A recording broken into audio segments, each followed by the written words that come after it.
எத்தனையோ உறுப்புகள் இருந்தாலும் குழந்தைகளை கொஞ்சுகிற போது கண்ணே என்றுதான் நாம் கொஞ்சுகிறோம்.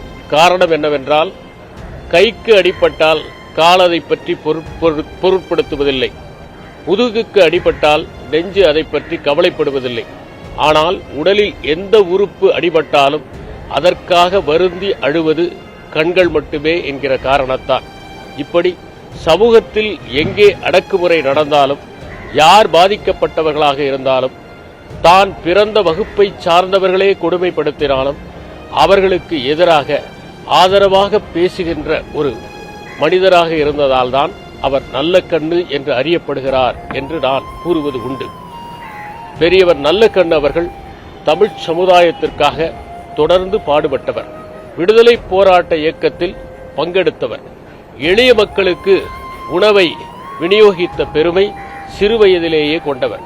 பாரதியையும் காந்தியையும் ஆழமாக படித்தவர்.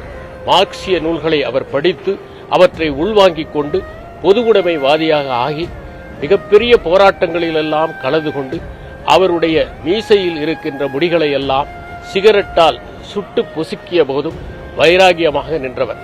கடைசி வரை அவருடைய வைராகியத்தில் எந்தவிதமான சமரசமும் செய்து கொள்ளாதவர். நேர்மையிலும் தூய்மையிலும் ஒழுக்கத்திலும் கட்டுப்பாட்டிலும் நிறைந்து இருந்தவர். தன்னுடைய மகள் பாலன் இல்லத்தில் தங்கிய போது அதற்கும் வாடகையை வசூலித்தவர். விருதுகளெல்லாம் அவரை தேடி வந்தன. காரணம், அவருக்கு விருது கொடுப்பதால் அது ஓர் அங்கீகாரத்தை பெறுகிறது என்பதால் தான். எத்தனை விருதுகள் வந்தாலும் அவர்கள் மனம் புண்படக்கூடாது என்பதற்காக தயங்கி ஒப்புக்கொண்ட அவர் விருது தொகையை ஒரு நாளும் எடுத்துக்கொண்டு போனதில்லை. அவருடைய பங்களிப்பு என்பது தமிழ்நாட்டில் உள்ள சிற்றூர்களிலெல்லாம் தொடர்ந்து வந்தது. ஒருவர் எப்படி நடந்து கொள்ள வேண்டும், எப்படி ஒருவர் மற்றவர்களை நடத்த வேண்டும் என்பதற்கு ஓர் எடுத்துக்காட்டாக அவர் எப்போதும் திகழ்வார்.